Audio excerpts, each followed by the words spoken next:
As more and more begin to know, the status quo has got to go. They're bound to say yes to a man named Dr. No, a man who makes the establishment panic. Grassroots are growing way too wild, too organic. Make another statement. Madison said that charity is not a legitimate function of government. Now, can you imagine what the American people would do to a politician who said that? And so what I'm saying is that politicians are reflecting the values and views of the people who elect them to office.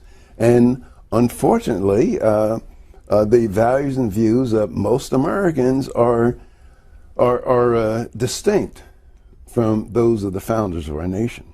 All right, the next one here, Sweden will allow NATO deployments in a signal to Russia. This is another article from Kyle. So Stockholm plans to send a signal to Russia by allowing NATO troop deployments in Sweden before the country is admitted into the alliance. Turkey is holding up Sweden's bid right now to join the bloc. So Sweden's prime minister and defense minister announced that Sweden's military will step up preparations with NATO in an article that was published on Friday. So they wrote in this article, quote, "The preparations may consist of temporary basing of foreign equipment and personnel on Swedish territory. The decision sends a clear signal to Russia and strengthens Sweden's defense," end quote. So I guess they're just trying to show that they're, basically, that they're going to be joining NATO before it actually happens. They're going to want U.S. troops on their territory, I am sure.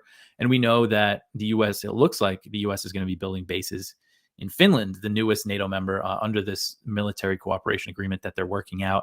And I'm sure that we'll probably see that in Sweden as well. So the next one here, Rand Paul says that Congress is beating the war drums for China. So this is from Responsible Statecraft, and this is good to see Senator Paul speak out against all the China war hawking that's been going on. This article is from Kelly Vlahos. So Senator Paul acknowledged on Thursday that his fellow Republicans are obsessed with China.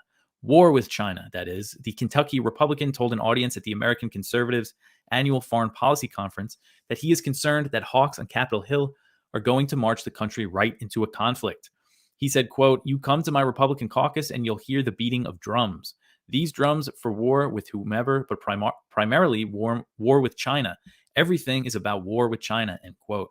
And, he's right. This is something I'm always going over, is how, hysterical Congress is, especially Republicans. But I mean, the Democrats are just as bad. They've pretty much caught up here.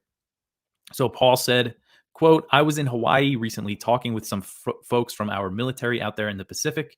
One of the higher ranking members came up to me and said, 'Take this message back to your fellow senators. War with China is not inevitable,' end quote." And he said that they should be talking about how to avoid war with China, not making it inevitable. I mean, Biden has said explicitly that he would intervene if China attacked. And in Congress, they keep introducing legislation to fundamentally change the U.S. relationship with Taiwan. That's another thing Paul said in his speech. So, I mean, Rand Paul, what he thinks, usually is not is different from most members of Congress. So, it's not like because he's saying this that there's other people in Congress thinking this. I think, unfortunately, that it still is the case that the vast majority of Congress is all in on the China war hawking. But still, I think it's just good to see somebody at least speaking out, and somebody, on the right. So the Post report cited a document allegedly leaked to Discord by Airman Jack Teixeira. Although, again, they didn't publish this document. I wish that they would publish these documents that they are reporting on. I don't get why they don't. But this report said that MBS claimed that he would not deal with the Biden administration anymore if Biden imposed consequences on Riyadh over the OPEC cuts like he said he would. Biden was very angry. The Democrats were very mad at the Saudis for going along with these OPEC oil production cuts because it was October 2022, right before the elections.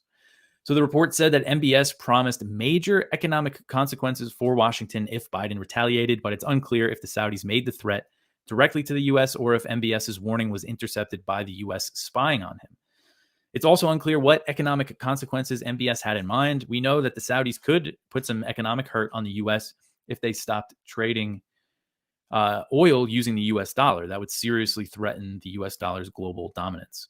President Biden never went through with his vow to impose consequences on the Saudis, and his administration has been working lately to improve the relationship after Riyadh agreed to a surprise China-brokered normalization deal with Tehran. So the Saudis have been kind of going on their own little diplomatic path here, normalizing with Iran, normalizing with Syria, also moving closer, developing their relationship with China. Secretary of State Antony Blinken visited Saudi Arabia last week, and Saudi officials made clear while he was there that they don't want the Biden administration to pressure them over their relationship with China, because of course we know that's become kind of their priority when it comes to foreign policy, is really China and trying to counter China's influence. So Saudi Foreign Minister Prince Faisal bin Farhan, he said at a joint press conference with Blinken that Riyadh's ties with China would continue to grow. He did say that the U.S.-Saudi security relationship was still very robust, but made clear that the Saudis are not interested in any kind of U.S. ultimatums about their relationship with China. So, Walter Williams, has the Tea Party movement been a positive in your view in American politics? Well, I think so. It has been it's been a movement, or it's been a group of people who are saying, well, look, let's go back to the Constitution. Let's have constitutional principles. But whether they'll be successful or not is another matter. And keep in mind that, if you look at the founders of our nation, they wanted very, very limited government. If you read in Madison's in Federalist paper, I think it's 45 or 48, and when he was trying to describe to the citizens of New York what was in the Constitution to kind of get the citizens of New York to ratify the Constitution, he said that the powers that we delegated to the federal government are few and well-defined and restricted mostly to external affairs. Those left with the people and the states are indefinite and numerous. Now, if you turn that upside down, you'd have what we have today. That is, the powers of the federal government are indefinite and numerous, and those of the people in the states are limited and well-defined. Some of these videos from January 6th are telling rather a different story. If we can put this next one on. Now, this is from a conservative PJ Media, but they're citing leaked videos shows DC cops were rioters and instigators at the J6 protests. And these are verified GoPro videos that were taken on that day. And it's telling a different story about the role of the police, and I think that has not been sufficiently explored. If we can go to the next clip, this is from that article. Congressman Barry Loudermilk from Georgia says the authenticated GoPro video raises the question of why police officers, who are identified as intelligence officers, were working to stir up the crowd of protesters instead of working to stop an assault on the Capitol. And continuing from that article, at one point in the video, the unidentified police officer equipped with the camera said to another that he thought the idea was to get people inside the Capitol building and trap them inside. The observation by the undercover officer leads one to conclude that there was intelligence about a plan to attack the Capitol, and the apparent response by the police was to let them do it and take pictures. That is very different than what we've been told. This explains why they had to stack the deck on those so-called hearings, as if that was a legal process they were doing. So, but it explains why they never got to see the information that would serve the defenders. That they weren't allowed to see these films, and now they're starting to. But I think there's a law against entrapment. It's a vicious thing. It's a crooked police operation. I think now we're seeing there were various people in there. There's probably FBI, CIA agents, the Washington police, and then Nancy Pelosi was in charge of all this. So that was just horrible. But if you can put that next one up. Now, I just spent the week in California helping my mother move, and I'll tell you what, that state is an absolute disaster. I hope I never have to go back there. It's just a dump. Here's from Zero Hedge. California bill would punish parents for misgendering children. And this is the representative down there. She's put in this bill. A proposed amendment to a California bill would brand parents who refuse to affirm their own child's gender as abusive and could result in loss of custody of your children. Well, let's go to the next clip, because here is the co-author of the bill, and I'm not sure if this is the required attire on the floor of the California State Assembly or not, or whether it's just a warm day perhaps, but this is the co-author, Senator Scott Wiener, who is a co-author with Lori Wilson of this bill. Last year, he's the guy who suggested that they offer Drag Queen 101 as part of the K-12 curriculum. That is not on the Ron Paul homeschool curriculum, I don't believe, if I'm not mistaken. Drag Queen 101. It grants judicial leniency to certain pedophiles. Okay, that's great. And if you go to the next one, here's a little bit more about the amendment that Scott Wiener and them are writing. Under the code, courts would be given complete authority to remove children from their homes if their parents refuse to affirm their gender.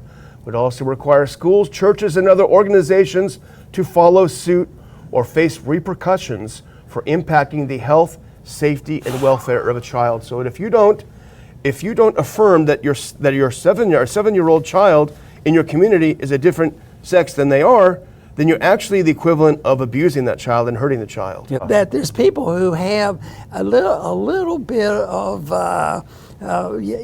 desire to know what's right and wrong, versus the people that are nihilistic as if they're going to come in and steal kids because they won't have surgery that is permissible because they got permission from the government and they were able to, avoid the parents even knowing, this kind of stuff. Yeah. That has to be evidence that there's something real about people do have some have nihilistic viewpoints. You can't know right and wrong. And the other one said, well, there is no right and wrong, so we'll run things because we will fill the role of being dictator of our moral standings. Yeah. It's supposed to be one of the worst things can happen to a society where you have the authorities become the criminals and then the people who want to live within the law and change things and work at it have a big obstacle.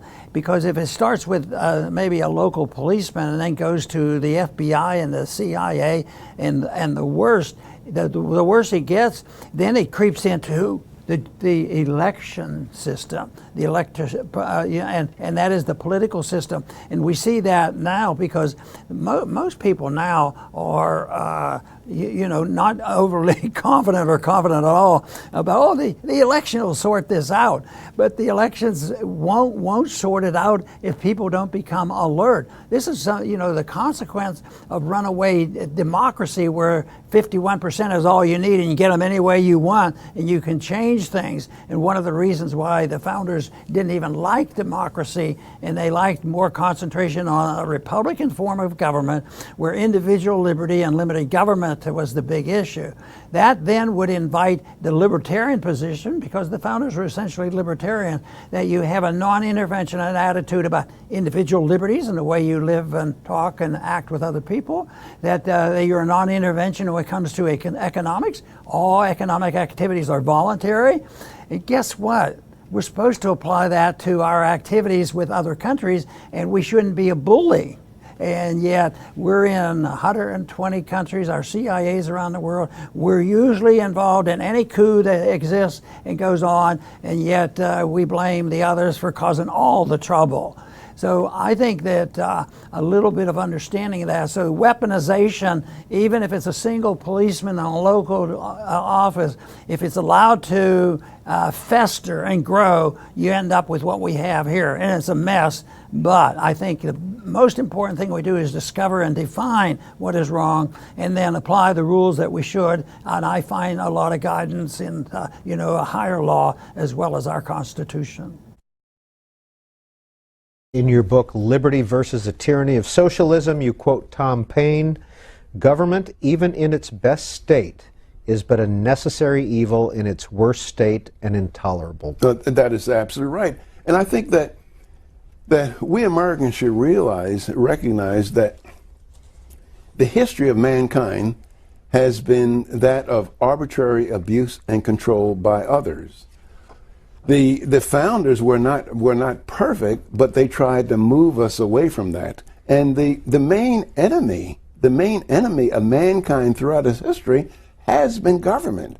That is, if you look at the 20th century, it's the most brutal century in the history of mankind. I think that something like 60 million people lost their lives in wartime, but that pales in comparison to the number of people who were murdered by their own government.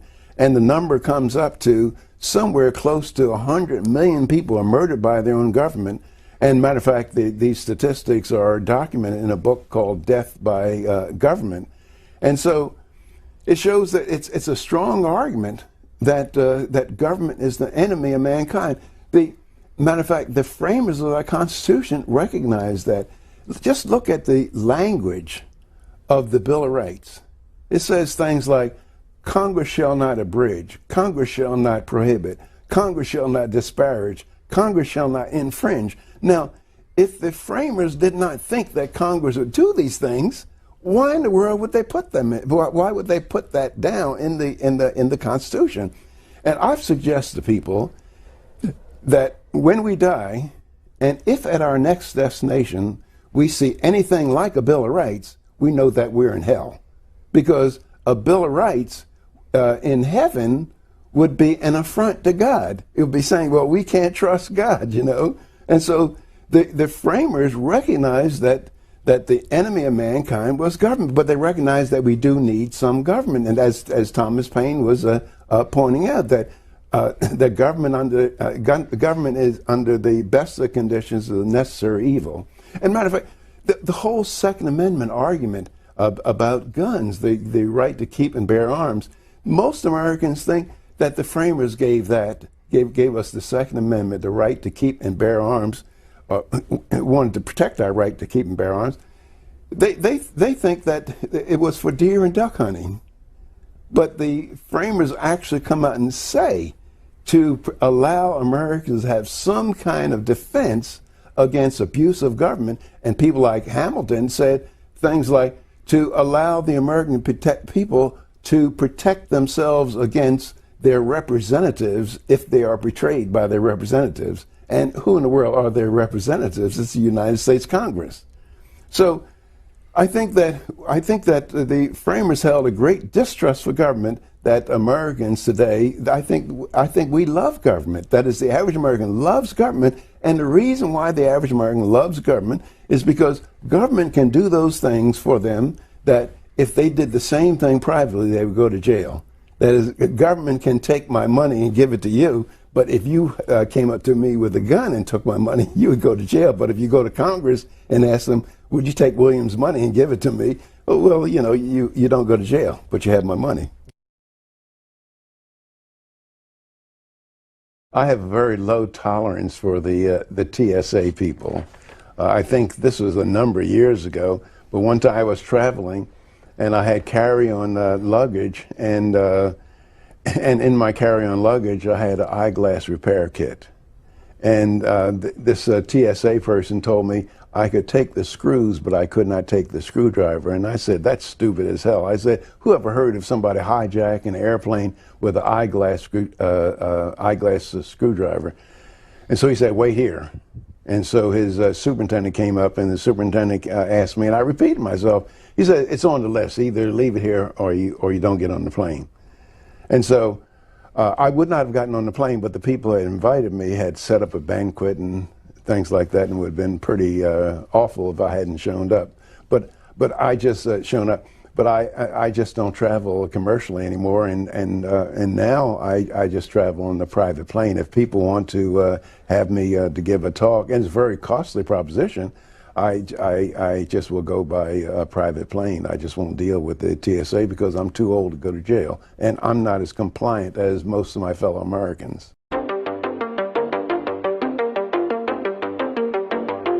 So Israel's military has created a new intelligence unit to prepare for war with Iran amid simmering tensions between the two nations. So Israel has been conducting a covert war against Iran for some time, but in recent years, Israeli officials have been speaking more openly about the fact that they're preparing for an overt military conflict with the Islamic Republic. Seen a lot of threats from Israeli officials, again, in recent years and recent months. So this is from a report from YNET, the Israeli media site.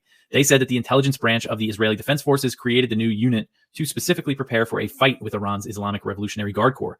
The head of research for the new intelligence unit, known as Branch 54, told YNET that the preparations for a conflict with Iran are much different than the wars Israel has waged in Lebanon and Gaza.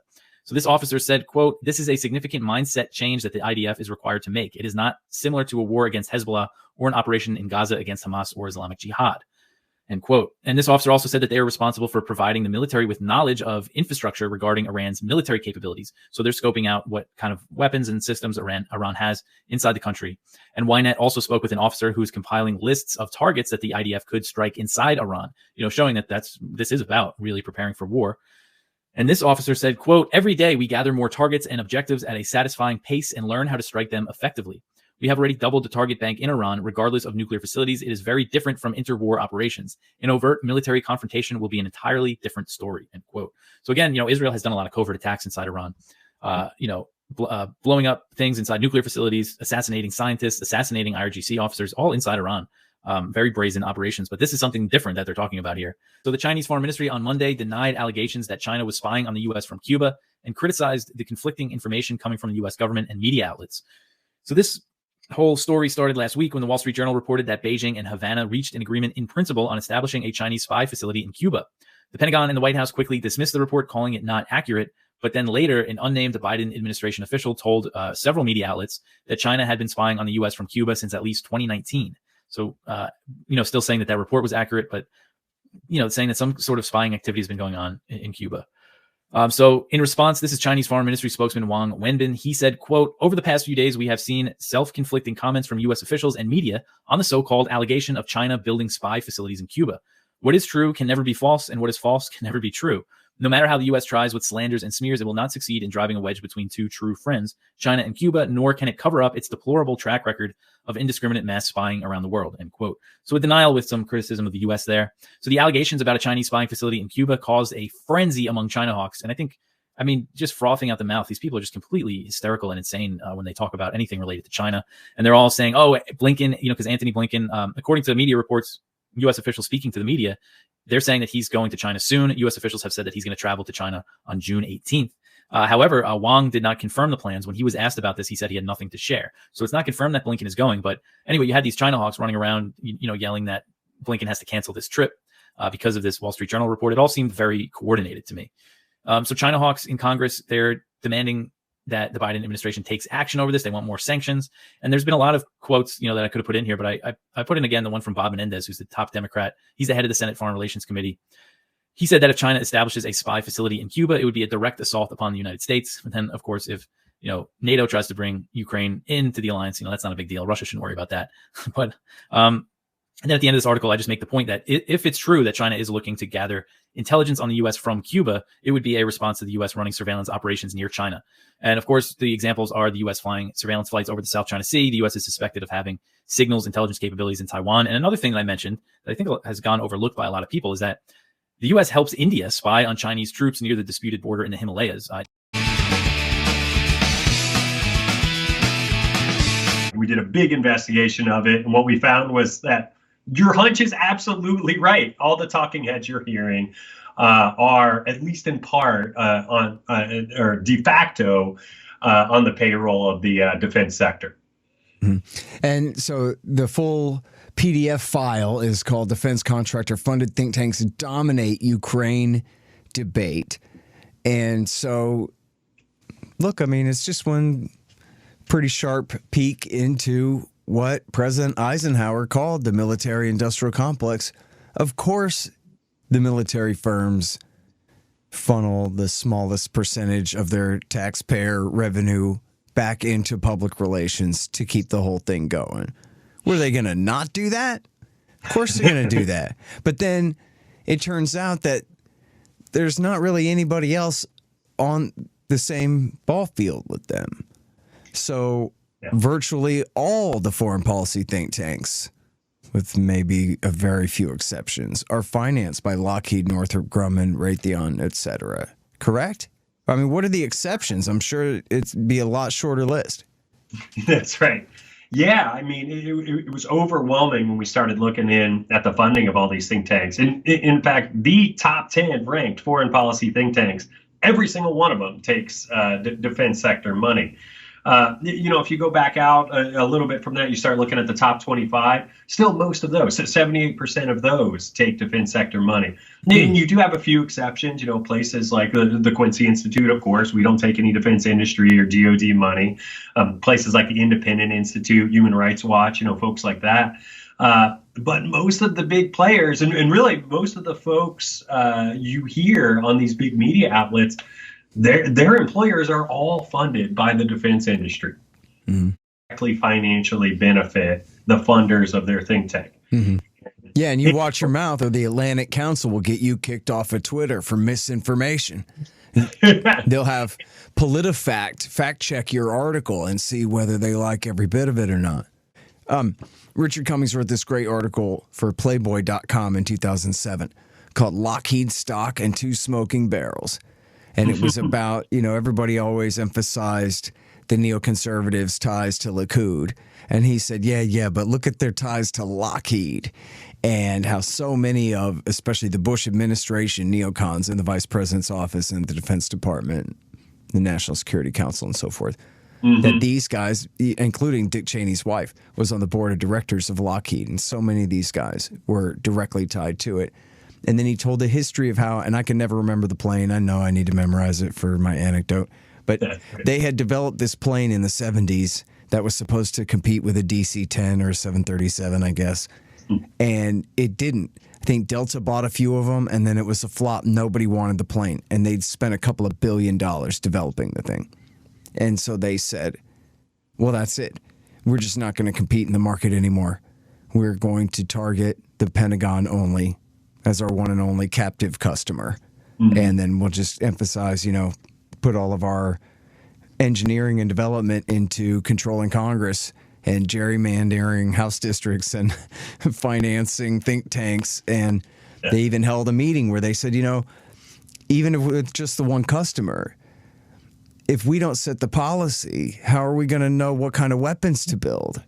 So we need to come up with what the policy is. That way we know whether we should build tanks for the sand or tanks for the woods or tanks for the what. Right, 100%. For them, war is a business. War is literally their business. They make money when wars occur. And they even tell their stockholders this on earnings calls. My colleague Eli Clifton has documented this over and over, how they have publicly stated they're looking at the Ukraine war as a business opportunity.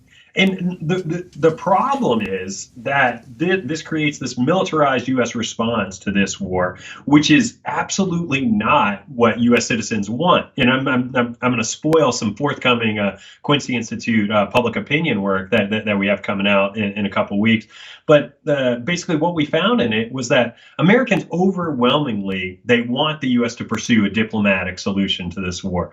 They don't want this war to keep going on. They want the U.S. to do more, to try to get all parties to come to the table to end this thing peacefully without keeping it going and keeping the risks of all these other bad things happening out there. So where the American public has a more restrained foreign policy view here, the defense contractors keep pushing this militarized narrative for the Ukraine war.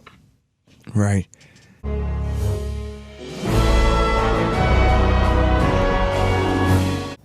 The Democrats and Donald Trump reminds me of a bad horror movie where the hapless protagonists only make the monster stronger with each attempt to eliminate it. So goes the Democrats' endless attempt to finally rid America of the scourge of Donald Trump. Thanks to the Durham report, we now know they started even before Trump was elected president. Hillary Clinton's campaign, with the full knowledge of the candidate and the sitting President Barack Obama, cooked up a dirty trick to portray Trump as an agent of Russia in their effort to deny Trump the White House. And he says the problem for the Justice Department is that it's made itself unbelievable in the eyes of many in the public. After years of overt bias and targeting of Trump, polls show that the majority of Americans view the FBI as a politically compromised organization. It sort of fits into my general theme of the last couple of years, is that people have recognized and starting moving in the direction of endorsing the principle of nihilism. Nobody believes anything. They don't tell the truth, and they don't feel badly about it because it's something that is just realistic. If you don't know the truth, we make up the truth. But the first time I ever heard that statement, I was probably still in high school or so, because it was during the Cold War and the Soviets were all over the place, and it was. It dawned on me because somebody made mention that how do they know truth? Well, there has to be somebody that defines it, but I don't know what this is. I'm interested in it. Oh, it's the political party. So I don't know who the final answer here, but it's political. There was an article out yesterday or the day before dealing with U.S. policy, how it's changed because we got involved even up to all those wars we tried to stop in the early part of this century was to keep our troops home and keep them out and keep the troops from being killed. But now that policy, they've listened to it. The policy now is we know how to run the war and we know how to victimize our allies. Yeah. We could send them in to test our weapons. And it reminds me of the term that they use when they're doing things like this, fighting senseless war, that the soldiers that die, it's called cannon fodder. Yep. It's so sick and so sad. Yeah. But then again, the worst part is the patriotism is so driven that the parents say, well, he's a patriotic soldier and all this. And the leaders, that's how they stir them up. The patriotism at the time going on now, it's Ukrainian patriotism and saving the world. So it's to me, it's sad, but it's so sad why the people go along with it. You know, the 18 and 20-year-old. Finally, it was that group of people, though, that said enough is enough when it came to Vietnam. Yeah, we won't go. But the sad part to me is, why does it take that long to wake up? Yeah. We have enough information to look at this and think seriously about changing the policy. And that, of course, is the motivation that you have had and I shared, was to have the Ron Paul Institute for Peace and Prosperity, because we think that there is a natural instinct for that, and they have to be deceived by it. And if you can institutionalize a philosophy of nihilism that you don't have to worry about patriotism or anything like that, you have to just go and do it because we define what is right and wrong. And that's what's going on right now in this trial. Say we can play this whole clip. It's an interesting clip when you think about Tulsi's background and her transformation. No, here we go. We are here today facing an unprecedented moment where a sitting president of the United States has taken action abusing his power to direct the federal government and justice system to be used against his major political opponent in the midst of a presidential campaign, charging him with multiple crimes with an election right around the corner. This is not something that should happen in the United States of America, and it could be the final nail in the coffin of our democracy. I think the key takeaway from what Tulsi says is when she points out we are in the middle of a presidential campaign, we're doing this. Mr. Speaker, our government intervention in the economy, the private affairs of citizens, and the internal affairs of foreign countries leads to uncertainty and many unintended consequences. Here are some of the consequences about which we should be concerned. I predict U.S. taxpayers will pay to rebuild Palestine, both the West Bank and the Gaza, as well as Afghanistan. U.S. taxpayers paid to bomb these areas, so we will be expected to rebuild them. Peace of sorts will come to the Middle East, but will be short-lived. There will be big promises of more U.S. money and weapons flowing to Israel and to Arab countries allied with the United States. U.S. troops and others will be used to monitor the peace. In time, an oil boycott will be imposed, with oil prices soaring to historic highs. Current Israeli-United States policies will solidify Arab Muslim nations in their effort to avenge the humiliation of the Palestinians. This will include those Muslim nations that in the past have fought against each other. Some of our moderate Arab allies will be overthrown by Islamic fundamentalists. The UN will continue to condemn through resolutions Israeli-U.S. policies in the Middle East, and they will be ignored. Some European countries will clandestinely support the Muslim countries and their anti-Israel pursuits. China, ironically assisted by American aid, much more openly will sell the militant Muslims the weapons they want and will align herself with the Arab nations. The United States, with Tony Blair as head cheerleader, will attack Iraq without proper authority, and a major war, the largest since World War II, will result. Major moves will be made by China, India, Russia, and Pakistan in Central Asia to take advantage of the chaos for the purpose of grabbing land, resources, and strategic advantages sought after for years. The Karzai government will fail, and U.S. military presence will end in Afghanistan. An international dollar crisis will dramatically boost interest rates in the United States. Price inflation with a major economic downturn will decimate U.S. federal government finances and exploding deficits and uncontrolled spending. Federal Reserve policy will continue at an expanding rate with massive credit expansion, which will make the dollar crisis worse. Gold will be seen as an alternative to paper money as it returns to its historic role as money. Erosion of civil liberties here at home will continue as our government responds to political fear in dealing with the terrorist threat by making generous use of the powers obtained with the Patriot Act. Many American military personnel and civilians will be killed in the coming conflict. The leaders of whichever side loses the war will be hauled into and tried before the International Criminal Court for war crimes. The United States will lose the war, but neither will we win.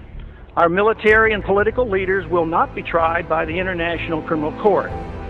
The Congress and the President will shift radically toward expanding the size and scope of the federal government. This will satisfy both the liberals and the conservatives. Military and police powers will grow, satisfying the conservatives.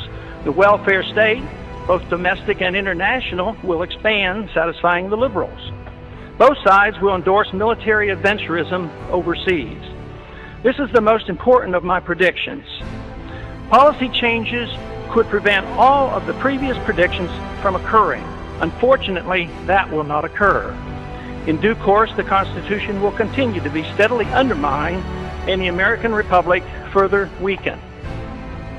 During the next decade, the American people will become poorer and less free, while they become more dependent on the government for economic security. The war will prove to be divisive, with emotions and hatred growing between the various factions and special interests that drive our policies in the Middle East. Agitation from more class warfare will succeed in dividing us domestically. And believe it or not, I expect lobbyists will thrive more than ever during the dangerous period of chaos. I have no timetable for these predictions, but just in case, keep them around and look at them in 5 to 10 years. Let's hope and pray that I'm wrong on all accounts. If so, I will be very pleased.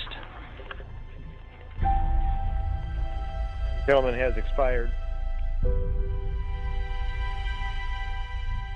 Here's Gerald Salenti with today's trends in the news. And this is the little arrogant boy who said there was no inflation. It was only temporary and transitory, along with her. And again, anybody get it in your head. These are the freaks running the show. She was the former Fed head, and now she's our Treasury Secretary. So what does this mean? It means that with the Feds running the government, because the former Fed head is the Treasury Secretary, they're going to start lowering interest rates in the run-up to the presidential reality show of 2024. The people are tired of Biden. They're tired of Trump. And it's just a clown show on both sides of that are running. A piece of pencil, Pence, the little slobby, arrogant piece of scum crap, Christie over there in Jersey. Oh, now Godson Gavin Newsom is playing the Democratic role. Oh, yeah, the little dictator over there in California that closed down everything. As the rich little boy is partying up at the French Laundry for $400 a plate as he tells all the plantation workers of Slavelandia to lock down. And you did a great job in San Francisco. Yeah, Deadland. Oh, they're closing down that big mall now, huh? Oh, those hotels closed down now, huh? Oh, you have an office vacancy rate of 30%. Hey, I'm Gavin Newsom. I'll make things better for you. I'm an arrogant girl with the dragon tattoo. And all I want is power. The United States is supplying, now they're saying they're going to be sending depleted uranium shells, weapons, bombs away to Ukraine. The UK already sent them there. So where are all you little girl with the dragon tattoo, gutless libtards who love the Ukraine war? You couldn't fight your way out of a paper bag. You little libtards that are all, oh, we need climate control, but keep bombing this over there and send depleted uraniums and your little lockjaw. Oh, depleted uranium is great for the environment, Salenti. And that's why we don't eat meat. We just swallow bucket.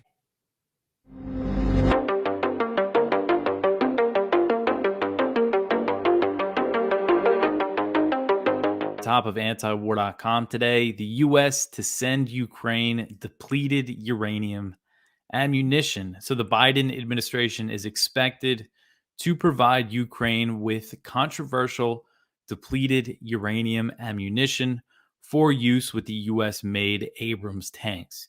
And this is according to U.S. officials speaking to the Wall Street Journal.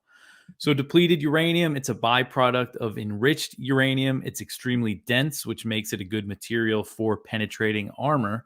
But depleted uranium is radioactive, and it's been linked to cancer, birth defects, and environmental damage in areas where it's been used, especially Iraq. The U.S. has used a lot of depleted uranium in the Gulf War and during the invasion. And, the impact of this is still being felt today. I know in Fallujah, there's still babies, lots of birth defects. Babies are born, and then because have so many issues, they die pretty much immediately. And Fallujah was subject to several sieges during the war. And, I know the U.S. used depleted uranium there and also white phosphorus. So all sorts of chemicals that they used on that city. But it is a lasting impact. It really poisons the land. And this is now what the U.S. is going to arm Ukraine with. And according to the Wall Street Journal report, there was a debate within the White House over whether or not to provide Ukraine with these depleted rounds, because some officials raised concerns about the idea that they could cause health and environmental damage. Well, actually, the way the report worded it is that they said they were concerned that the U.S. might be criticized for providing a weapon that could cause those things, more concerned about their reputation than actually, giving people cancer. And so the British were the first to openly send depleted uranium rounds to Ukraine for the British-made Challenger 2 tank. And the British took that step despite Russia warning that it would treat Ukraine's use of the radioactive ammunition the same as a dirty bomb.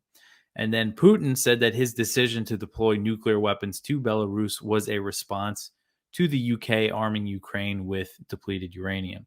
So you see how Russia reacted to the British doing it. Who knows how they're going to react to the US. So Germany's defense minister, Boris Pistorius, said on Monday that Berlin will not be able to replace every German-made Leopard tank that Ukrainian forces lose in their fight against Russia.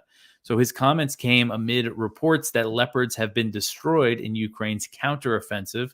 And again, Russia said that it captured some of these German-made tanks.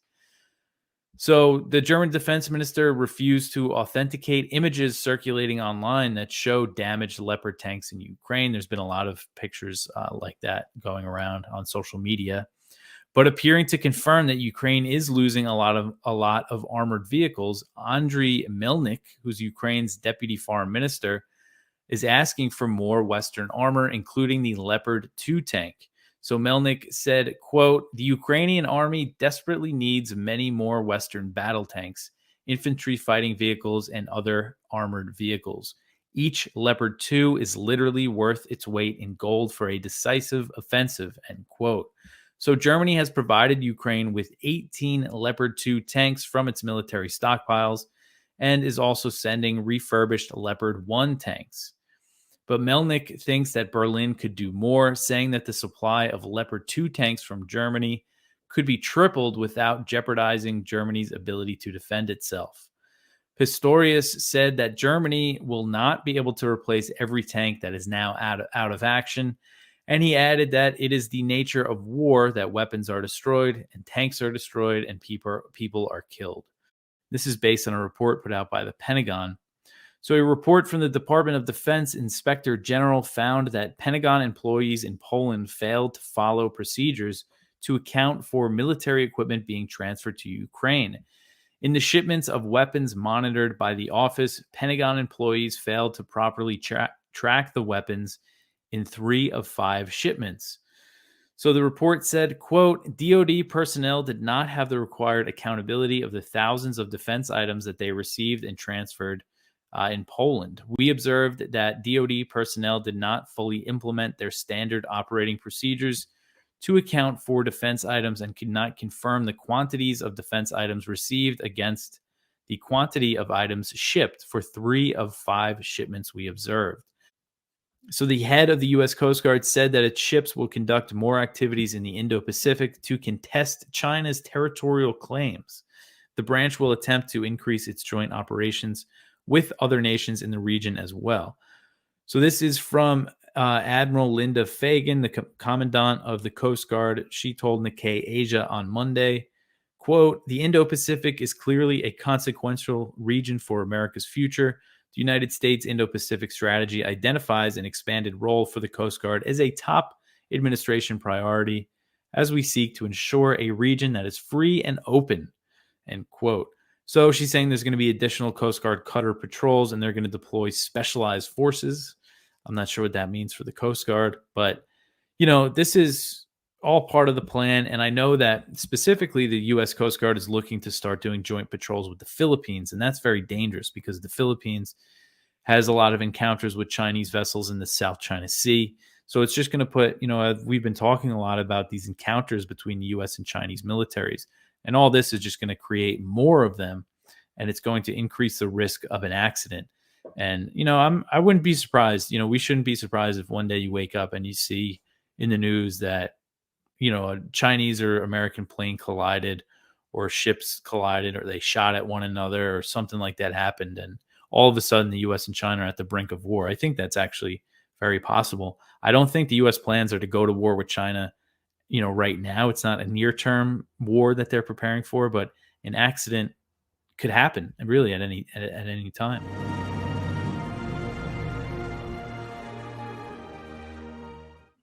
How close are we to President Putin using or threatening to use nuclear weapons? Do you know, Phil? Well, Putin strikes me as a very straightforward guy. The interviews he had yesterday with a bunch of press people in Russia, which went on for hours apparently, the candor of the way he was responding to sometimes critical questions by the media was kind of astonishing. He didn't give away any secrets in terms of Russian tactical plans or anything like that, but he was quite frank about objectives and how things play out. I think Putin has made it very clear that a nuclear weapon would be a last resort, and it would basically be something they would contemplate using if NATO and the United States were to come into this conflict full force and push Russia right back against the wall. It does not look like this war is winding down to the satisfactory of the insiders, the world globalists. Yeah. And this is another example where you have Wall Street Journal, you have Washington Post. They're always the favorites of the spook leakers. The people, the spooks in there who want to leak a story. Hey, don't say where this came from, but here's what happened. And I think that's what we're seeing here. We saw some earlier reports, I think in the Washington Post, suggesting that the U.S. knew Ukraine was going to do it or did it. But let's put this first one up because this is the article we're talking about. And U.S. warned Ukraine not to attack Nord Stream. I don't know if we have that clip, but there we go.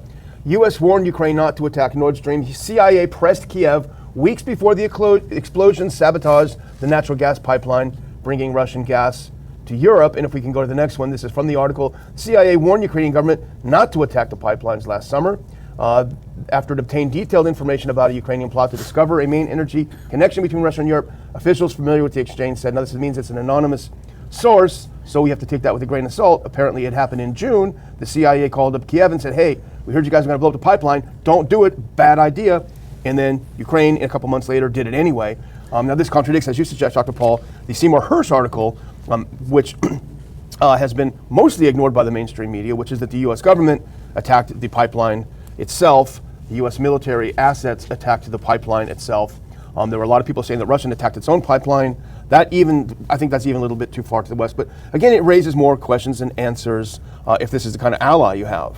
Now, the CIA looks like they're getting a little protection here because when the Netherlands came to the CIA to tell them what was going on, the CIA took the warning seriously. And these officials said it had questions about whether Ukraine had the capacity to carry out such a complicated matter. So the CIA stopped, acting with a brain, a breakthrough of a little bit of consideration there. So anyway, they went along with the whole thing too. And now it's who are going to be the best liars, who's going to control the media, and in order to satisfy the people who want to continue this war. But I think it raises the other question, we may talk about this a little bit more later, is maybe there's a break in the supporters for the war. Maybe there's a few people are questioning it. Certainly in Washington there are, a few Democrats are saying, and there's a popular opinion now that, that it makes sense to the American population. Why are we spending all this money over there? And why are we doing this when the American people are suffering? So this is probably what they're trying to do. Who blame what and how can we continue it? And the people who are making the money, how are they going to protect their interests? Well, in an oversimplified way, but for the sake of argument, Article 5 of the NATO treaty says essentially that an outside attack or an attack on one NATO member state is an attack on NATO as such and is to be defended as such. The question I have with this article is how does it help the US, the UK, the pro-war position to have this as the answer? No, we didn't do it. It was Ukraine that did it. Because if you think about it, the US warns Ukraine, don't attack a NATO country. Ukraine says, we're going to do it anyway. So they attack a NATO country. The response of the US to Ukraine attacking NATO essentially as such is, here's some more weapons. Want some money? Here's some more money. And by the way, we'd love to have you in NATO. So you're going to welcome into NATO a country that has already attacked NATO. It absolutely makes no sense if this is the case. So if this Wall Street Journal article is true, then the US is absolutely insane to want this kind of country in NATO. If it's not true, however, and Hirsch is right, it's not any better for the U.S. because it means the U.S. attacked NATO. The U.S. attacked NATO. So it might have been designed to diminish some of the guilt that we have so far for promoting the war. And that, again, is an indication of, the discrepancy of who's funding this for what reason. Because really, we have the money. Send the money. Yeah. We have the technology. We have the control of NATO. We motivated the coup that took over Ukraine. And we generally would assume that we have control of the policy. But this is saying, oh, maybe you don't have control of the policy. Yeah. It just becomes more insane. But the diehards, to me, it's more heartbreaking because there are some people you expect them to be not too swift with policy. But sometimes when you see conservative, constitutionalists, Republicans who come out, and they're some of the worst ones that promote this, and they still pretend they're the greatest defenders, of the Constitution and these war efforts. It's all done for one thing: our national security. It's unfortunate, but I think you and I frequently see what they're doing doesn't help our national security, endangers our national security. So the big argument is how to prove how Vietnam helped on national security, or Korean wars, and all these things. It doesn't help our security. It doesn't help our personal liberty here at home, and it doesn't help our financial situation. This is not Dutch explosive. This is what you said. Dutch military officials told the CIA Ukrainian sabotage team was looking to rent a yacht on the Baltic coastline and use a team of divers to plant explosives. This is the part where I think it really beggars the imagination, that you just basically go out and rent a yacht, get a couple divers, go down and blow up these. This is not ducting. These are serious concrete pipelines. Deep in the water. That should discredit them. Yeah, it's weird. Totally and completely. It's weird. But it doesn't happen onward because there's still a lot of propaganda out there looking for the people to believe what they tell them. Fortunately, though, there's a crack in the seam, and we have to work on expanding that. Yeah.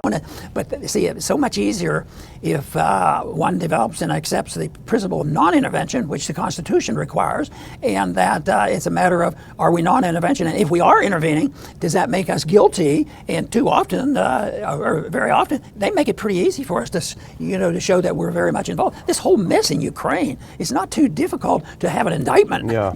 When you think of the coups that go on and the weaponry we have, the NATO efforts to start a conflict with the Russians. So it's not easy to put that together. I don't think that's imaginary either. Nuclear bluster comes the same day that the U.S. signals depleted uranium has been approved for Kiev. Now, the nuclear bluster is the basing of tactical nuclear weapons on Belarusian territory.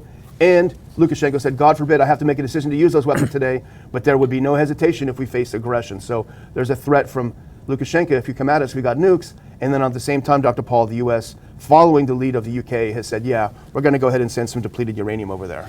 I don't understand well enough as I should about the depleted uranium.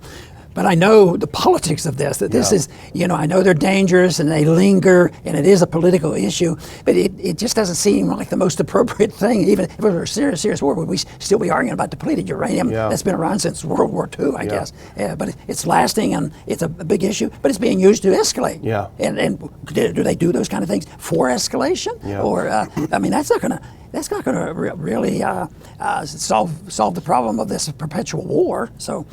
I don't know. Yeah. But for Lukashenko to come back and be more aggressive, that should be understandable. Yeah. And it's again just stirring up more trouble. Well, this is the birthplace of Chernobyl, the greatest nuclear disaster. So obviously, I think there's going to be some hesitation about bringing in this depleted uranium. Now, a lot of people say, hey, it's fine, there's no problem with it. I don't know. I mean, I've seen a lot of reports, statistics about birth defects in places like Serbia, where the U.S. used depleted uranium, and Iraq, where the U.S. used it. So There are plenty of conflicting reports. I mean, here's an interesting response from the, I think, if you can go forward, just skip that next one, we've already talked about it, and just go on to the tweet. There we go. Now, this is Maria Zakharova. She's a spokesperson, I think, for the foreign ministry. And I think she does make a good point, I have to admit. The United States apparently believes that the supply of depleted uranium shells to Kiev will not affect them because they're on the other continent, she said. But at the same time, they forget that Ukrainian food and grain in general will be contaminated. This will affect food security. So yes, it's going to be in Ukraine, but all of these grains are exported. So you could be, putting it together really an environmental catastrophe. It's time to come home. Yeah. Where's Greta? She should be out there yelling at these. A system designed to protect individual liberty will have no punishments for any group and no privileges. Today, I think inner city folks and minorities are punished unfairly in the war on drugs. For instance, blacks make up 14% of those who use drugs, yet 36% of those arrested are blacks, and it ends up that 63% of those who finally end up in prison are blacks. This has to change. We don't have to have more courts and more prisons. We need to repeal the whole war on drugs. It isn't working. We have already spent over $400 billion since the early 70s. As more and more begin to know, the status quo has got to go. They're bound to say yes to a man named Dr. No. A man who makes the establishment panic. Grassroots are growing way too wild, too organic. With no donations from Goldman Sachs, they're still having trouble trying to hold them back. But it's not about a man, am I clear? It's about a man who will carry on an idea. The script you've been given doesn't fit, it's a given. Dr. Paul has been robbed in every state he has been in. It's a sin when the teleprompter readers keep spinning, having the people believing Dr. Paul isn't winning. The smear campaign is wearing off fast. Exponentially, we are tearing off masks. The mass media ain't making it fair. Once we kill the central bank, we can take it from there. Paul, he's a statesman, so why do they hate him? He was delivering babies back in 1963, and he just helped give birth to the baby of liberty. He's a statesman, so why do they hate him? He was delivering speeches back in 1984, telling you how central banks were profiting from war. I believe in the death penalty. I believe it has been issued unjustly. If you're rich, you get away with it. If you're poor and you're from the inner city, you're more likely to be prosecuted and convicted. And as the bobbleheads tell you, Congressman Paul is unelectable. That's true when you approach it from a technical angle, because the media is being strangled, giving opinions of people as they fandangle. It takes two to tango and play the game. Thus, the people are just as much to blame. The two parties should be fired and flamed, cause they're owned by the same cabal I won't name. Vote fraud's been proven by all reason. Tamper with the ballot, that's beyond all treason. Campaign season is but a comedy. The winner is the one who used bombs to spread democracy. They promise change and proceed to trounce your hopes. How can your vote count when criminals count the votes? Their funny money make the cluster bombs fall. That will cease if you demand Congressman Ron Paul. We do know that opium was used by the Chinese, and the Chinese were not welcomed in this country. We do know that the blacks at times use heroin, opium, and the laws have been used against them. There has been times that it's been recognized that the Latin Americans use marijuana, and the laws have been written against them. But lo and behold, the drug that inebriates most of the members of Congress has not been touched because they're over there drinking alcohol. Dr. Paul, he's a statesman. So why do they hate him? He was delivering babies back in 1963, and he just helped give birth to the baby of liberty. He's a statesman, so why do they hate him? He was delivering speeches back in 1984, telling you how central banks were profiting from war. Conspiracy nut, kook, lunatic, fringe, wacko. Those labels contain more arsenic than tobacco. Behind the counter of your drugstore, let us examine more judiciously the term drug war that perpetuates the inner city mob. Inside joke, inside job. The same people who ship narcotics now own prisons, and their mission is to fill them up and lock them down. Decriminalize all drugs tomorrow. There'll be less pain, there'll be less sorrow. That's the reason you're seeing the bullets flying in ghettos and little innocent children are dying. You don't know the man from a can of paint. To call Ron Paul a racist is to call me a saint. There's not a candidate that you can trust more. His face should be on Rushmore. Dr. Paul, he's a statesman. So why do they hate him? He was delivering babies back in 1963, and he just helped give birth to the baby of liberty. He's a statesman. So why do they hate him? He was delivering speeches back in 1984, telling you how central banks were profiting from war.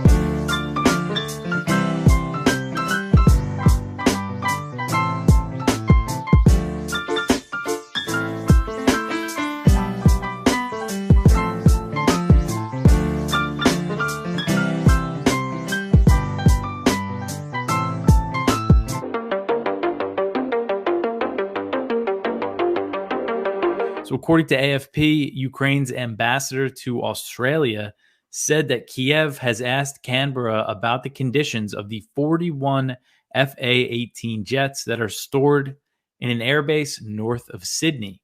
So they put the request in, and last week, the Australian Financial Review reported that discussions were underway between Australia, Ukraine, and the US on sending the 41 jets to Kiev.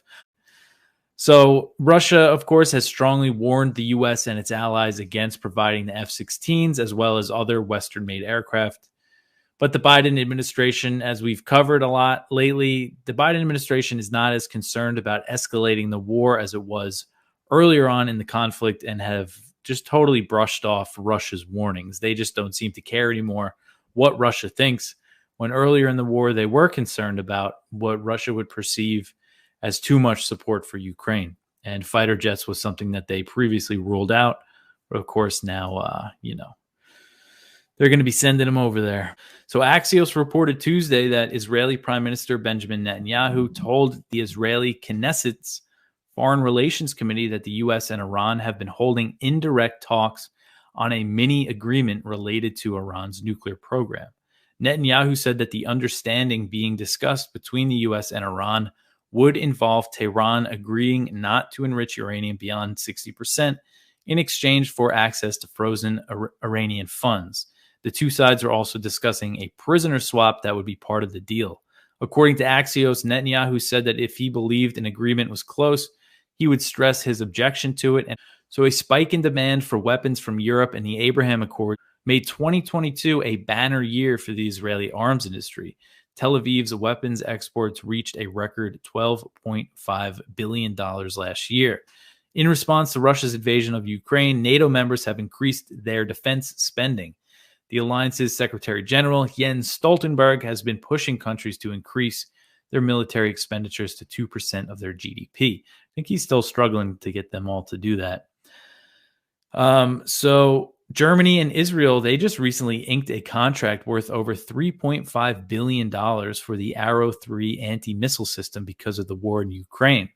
A diplomat speaking with Haaretz said that if it was not for the war in Ukraine, this deal would not have happened. Here's Gerald Salenti with today's trends in the news. Joe Biden's done the same thing. George W. did the same thing. Barack Obama did it all the time. Barack Obama actually used drones on Americans. That's right. And claimed he had the authority to do it. These guys, I wrote a piece, you and I talked about it about a year ago, called Why Do Presidents Kill? The short answer is because they can get away with it. Oh, it's because they're mentally deranged and evil. I mean, anybody that kills, whether you're a president or you're a member of the Bloods and the Crips, I mean, what's the difference? Correct. Oh, I'm a president. I can kill anybody I want, and it's just fine. I'm doing it under the law. I will. Right. You talked about Barack Obama, the Nobel Peace of Crap Prize winner. That's quoted in the book Double Down. Quote, I'm really good at killing people? Yes. Yes, that's outrageous, repellent, repulsive, immoral, unconstitutional, and unlawful. when I was at Fox at the time, and we went crazy trying to get the legal authority that Eric Holder, his then attorney general, relied on for him to kill these Americans. The guy's name was Anwar al-Awlaki. He actually was a friend of Donald Rumsfeld, whom Rumsfeld brought to the Pentagon to explain the Middle Eastern mentality to all senior Pentagon generals. He was born in New Mexico. His kid was born in Virginia. He and the kid was 16. The kid's male buddies, so about 4 or 5 of them, were seated in an outdoor cafe in Yemen, and an American drone obliterates all of them. Yeah. Suddenly, in the NBC newsroom, and nobody knows where this came from or how they got it, is a copy, NBC newsroom, is a copy of a memo from Eric Holder to Barack Obama explaining the legal authority for killing these Americans. So I called up a buddy at NBC. We had it in a heartbeat. I read it. I went on air and I said, this is absurd.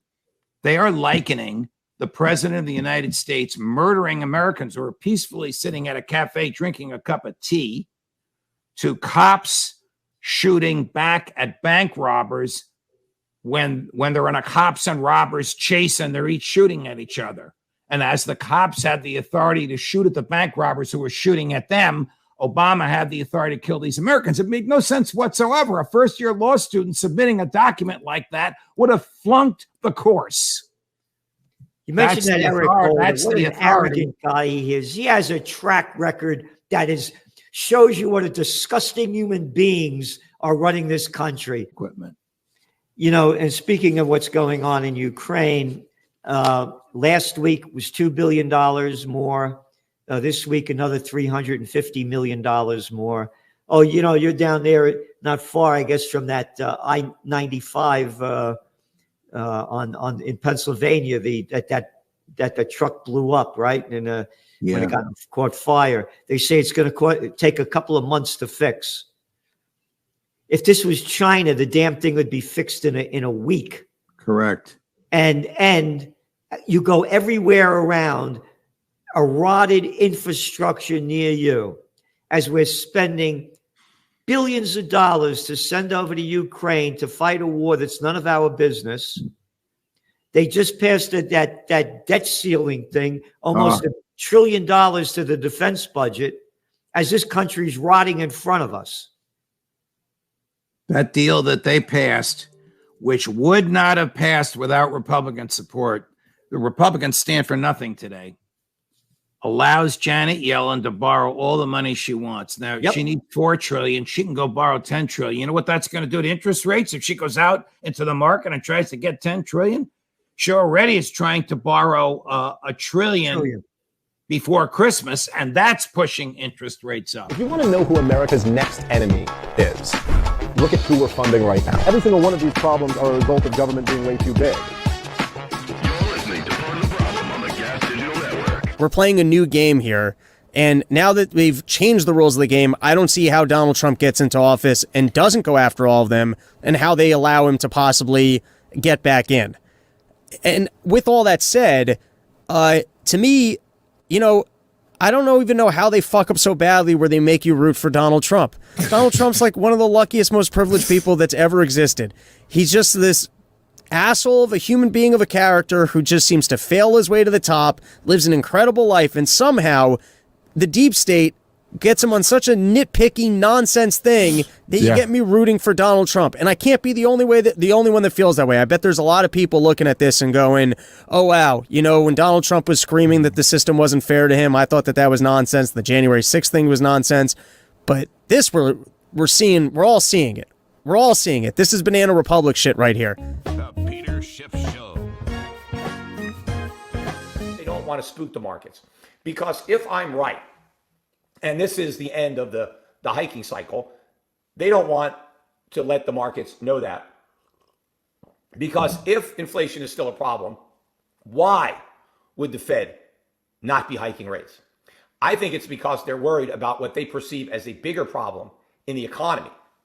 First, in the financial sector, in the banks, in commercial real estate, which also, of course, involves the banks. But Powell understands to a degree the problem that the banks are having with 5% interest rates. Why make that problem worse by going to 5.25 or 5.5? To me, it's like the mid-course correction that the Fed had when they, cut rates in 2019 and claimed it was just a course correction, that they were going to keep on hiking, that the hiking bias hadn't ended. They were just doing a little correction. They were just going to take, maybe 1 or 2 steps backwards before several more steps forward, so that we were going to continue to hike. We just cut a little bit. That was BS. I was right to call out the Fed. It wasn't a course correction. It was a change of course. It was a 180-degree about face, because the Fed never stopped cutting until it went to zero. And so I think this is not really a pause or a skip. I think it's the end. I think if the Fed really was going to keep hiking rates, there was no reason to skip the June meeting. And in fact, one of the things that Powell claimed the Fed needs to see in order for the economy to have the conditions that would allow inflation to go back down to 2%, he said what he needs to see is some softening in the labor market, or more softening, and slower economic growth. He believes that those are the necessary ingredients to lower inflation, which is a Keynesian philosophy that inflation is a byproduct of economic growth and employment, when it's not. None of those things actually contribute to inflation. In fact, if you are creating inflation, which is what the Fed is doing in concert with the government, running these massive deficits that the Fed has monetized, what you need is a vibrant economy, a productive economy with people working to help increase supply, so that that will offset the increased quantity of money. So you want goods to go up so that there's actually goods to buy with all the money that the government is creating, that the Fed is printing. So a weak economy with lots of people not working and not being productive actually exacerbates the upward pressure on prices that are coming from the increase in the money supply, the inflation that is being created by the Fed.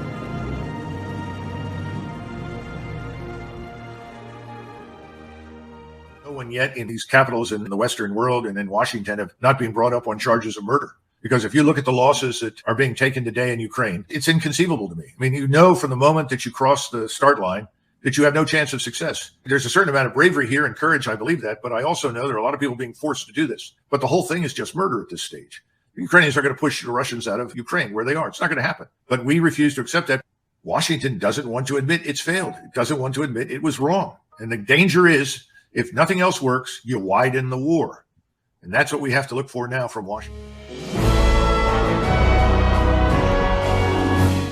We want to start off by an interesting topic today, because we've reported on a special candidate. He's special to us because he's a friend, and he doesn't call himself a libertarian, but he doesn't know it. He's leaning strongly toward libertarianism and away from the two parties, and that happens to be somebody that questions the lockdowns and the pharmaceuticals and interventionist foreign policy. So he's very much on our side on many issues. That's RFK, Robert Kennedy. And he's somebody that we visited with. He's been on this program, and he's been to our seminars. So now it turns out, and I don't think he's fudged this, they were measuring favorability. And I was saying, if you just looked at that, I could understand why somebody would feel comfortable. Favorability is sort of like, who would you be most comfortable with? Do you think that people are going to be comfortable in the next 4 years, if there's another next 4 years of Biden? Or does anybody ever feel real comfortable with Trump? But that's one thing is,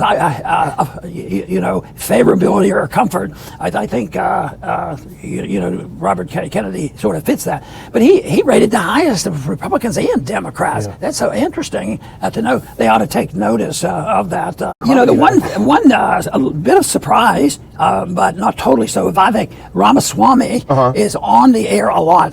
Fox, I think, is giving him credibility, and some others. But he rated it at 26%. For somebody just out of the blue, I think that is interesting. But if you listen to him, he's a smart person. He has some good ideas. But you know what? He impresses you because he believes in something. And he works hard at trying to be consistent. He has some libertarian views, but I thought this was pretty amazing at this point that he's ready. So I predict that he's probably going to do pretty well in the primaries when you exclude the leader. No, he's no dummy, and he makes some good points. And as you say, he gets a lot of airtime. And I think on the Democrat side, they're trying to give RFK Jr. the least amount of airtime. They don't want anyone standing next to Biden. Let's go to this next clip. This is a little bit more from that same article. The results come as Kennedy, the nephew of former President Kennedy and the son of former Attorney General Robert F. Kennedy, is sparking some concerns among Democrats who are feeding into the notion that they're worried about the primary challenger to Biden. Biden could lose first two 2024 contests to RFK Jr.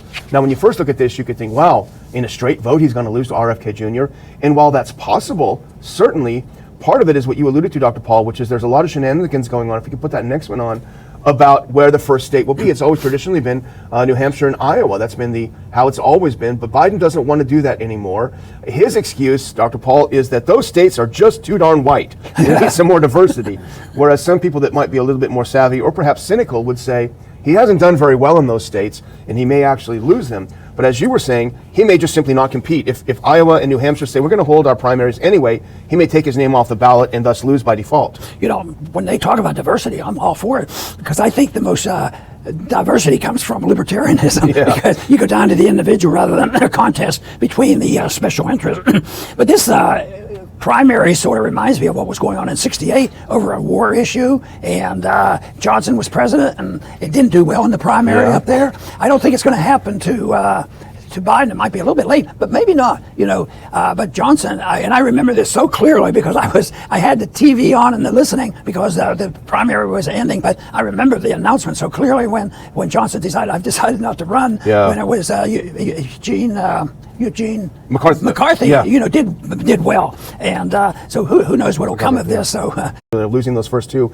have driven the decision to not have a debate on the Democrat side, and obviously when you are the incumbent, you're not super keen on stepping up on the stage and possibly getting beaten up, so that's understandable. But interestingly enough, if you can put on that next clip, the Democrats aren't happy about this. The voters aren't happy about this. 80% of Democrats think Biden should debate RFK Jr., including 72% of those who support the president, even though he's insisted he won't face primary rivals. And this is from the Daily Mail just a couple of days ago. They took a poll that says a vast majority, 8 in 10 Democrats, think that Biden should take on RFK in a debate. I don't think that's going to happen, Dr. Paul. I don't know how you feel. Well, I do because, you know, things are bad. Freedom of speech, the First Amendment, it's a mess. And both sides are complaining about it. But it's not that bad. I mean, it is still, he can't hide. He can run, but he's not going to be able to hide. So we'll see what happens. Washington's never-ending love affair with sanctions. And he points out how sanctions have been ineffective, and I think you've got a couple of comments on the piece. Yes, and I've been talking about sanctions for a long time because I think they backfire. I think they hurt the little people and the average person. It destroys free trade. It's usually, people think it could lead to war. No, I say it is war. If anybody would put sanctions, they're like blockades, and if they're going to interfere with our imports, we would be furious. And we're in the driver's seat.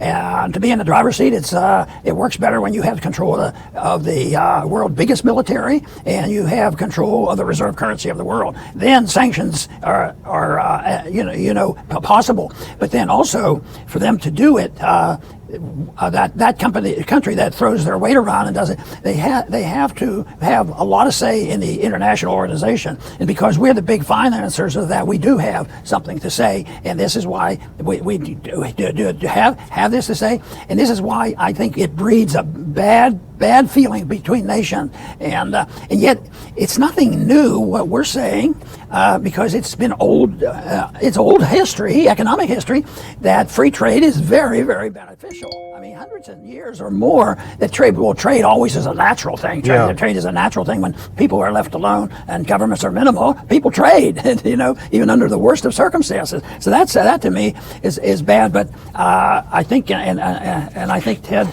does a good effort in his closing paragraph. He summarizes how it backfires on people, how it's not a good policy, and we shouldn't engage in it. It's almost become a joke in a way, Dr. Paul, that sanctions, so many rounds of sanctions on Russia haven't brought it to its knees. And in fact, if we can have a little bit of a humor break, the folks over at RT made a pretty funny video. Now, they use deep fakes and AI. These aren't the real people, but they use that to kind of troll the idea that sanctions are so great. And the whole, well, you'll see the joke if we play this. It's just a funny 1 minute clip. No, that's bull. That's nonsense. We need some fresh ideas. Better, stronger, and effective.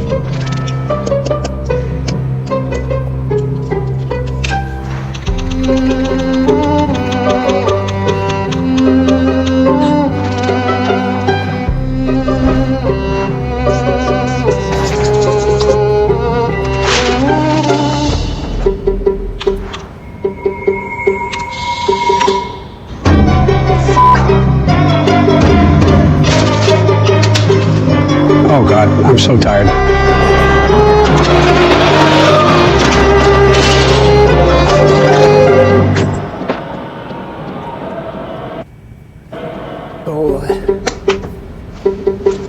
The RT International.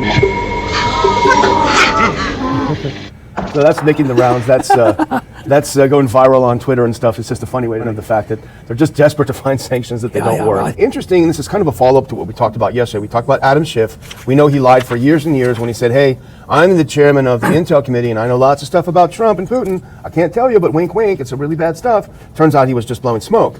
So now the House, which is controlled by the GOP, as we mentioned yesterday, wants to pass a motion of censure. And they did, in fact, put up a motion of censure against him. If we go to the next one. So the big controversy is that Thomas Massie said he's going to vote against it. And it infuriated a lot of people who were furious with Adam Schiff. And of course, we are not big fans of Adam Schiff. But yesterday, after we finished the show, I went and looked and I saw that Mr. Massie put out a couple tweets trying to explain his view. And he said, Adam Schiff acted unethically. But if a resolution to fine him $16 million comes to the floor, I will vote to table it, which means voting against it. In fact, I'm still litigating a federal lawsuit against Pelosi over a salary reduction she imposed on me for my refusal to wear a mask. And the next one, if you can go to it, he continues by saying, the Constitution says the House may make its own rules, but we can't violate other later provisions of the Constitution. A $16 million fine is a violation of the 27th and the 8th Amendments. Can you imagine what it would be like if this got out of control? So the speaker comes in each morning, okay, A, B, C, D, we have 10 people that just got fined, and this is what you have to pay. Yeah. Oh, I'm not going to write you a check. I would just deduct it from your pay. Yeah. It's not a very good precedent to set. And this whole thing, that was my first question when you remember you said it. I said, I don't think I've ever heard of that, especially when I was there. I said, I'll think that through, but it didn't take too long for me to realize that's not solving any problems. Yeah. It's opening up the door to more chaos. It seemed weird. And one of the commenters under, and Massey's getting trashed by people because they're just full of emotion. They don't understand that he votes with the Constitution, whether his heart is in favor of censuring or not Adam Schiff. Someone else put this up. I don't know if you think this is relevant, Dr. Paul, but someone pointed out that he believes this is almost like a bill of attainder. If you can put that next clip up.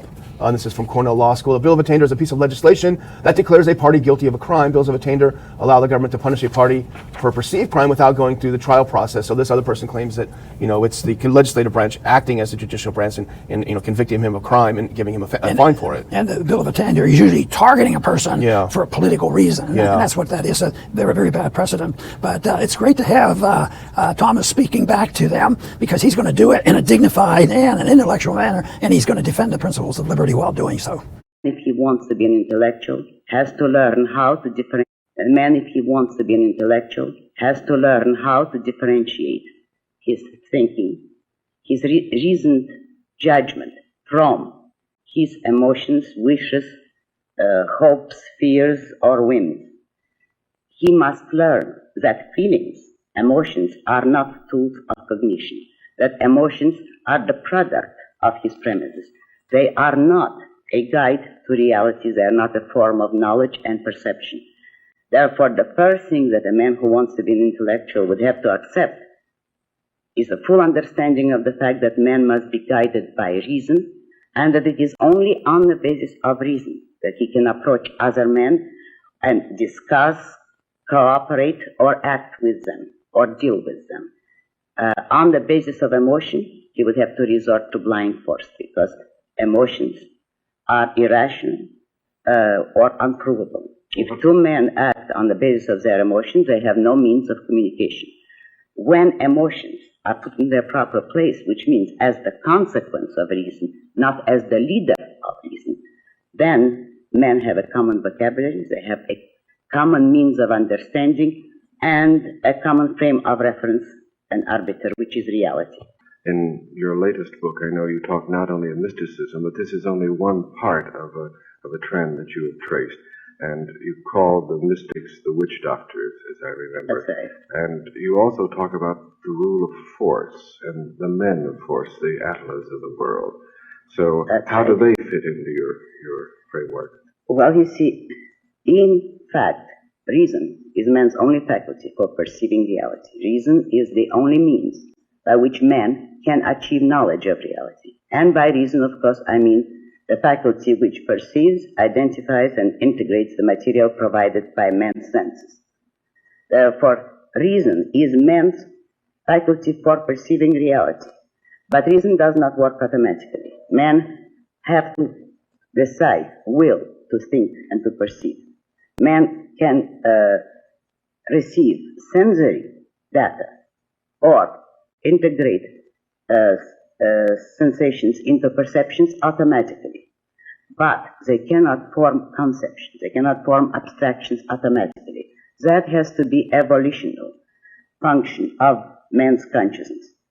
And since most men, guided by their philosopher, do not wish to think, since they consider thought and reason either dangerous or impotent or too much of an effort, most human cultures, with very rare exceptions, have been ruled by what I call witch doctors. And a witch doctor is any man who takes his emotions, not his thinking, but his emotions, as his tool of cognition and his guide to reality.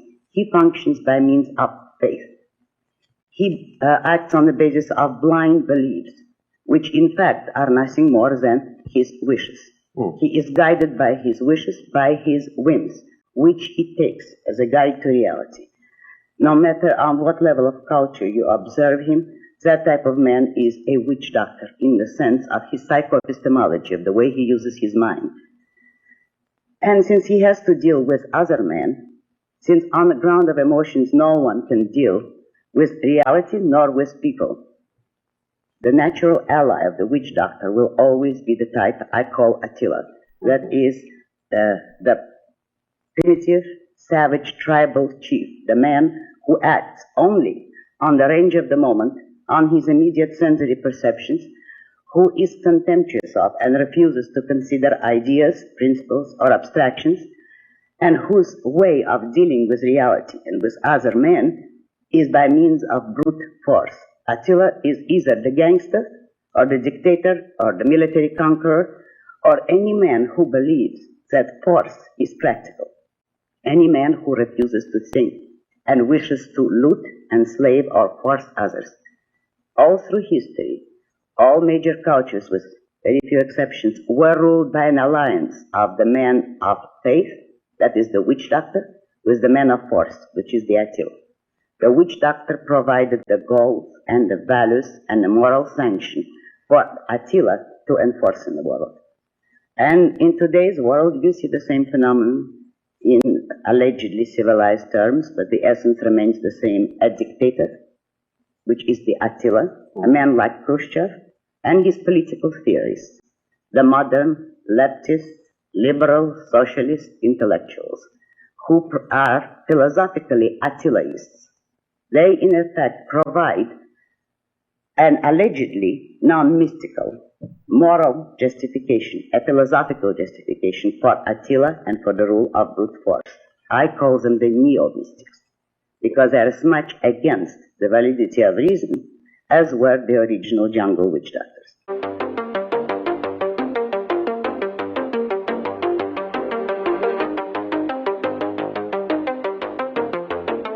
Again, this is Asia Times, and they quoted a senior European officer who said, quote, "If you want to conduct an offensive and you have a dozen brigades and a few dozen tanks, You concentrate them and try to break through. The Ukrainians have been running around in 5 different directions.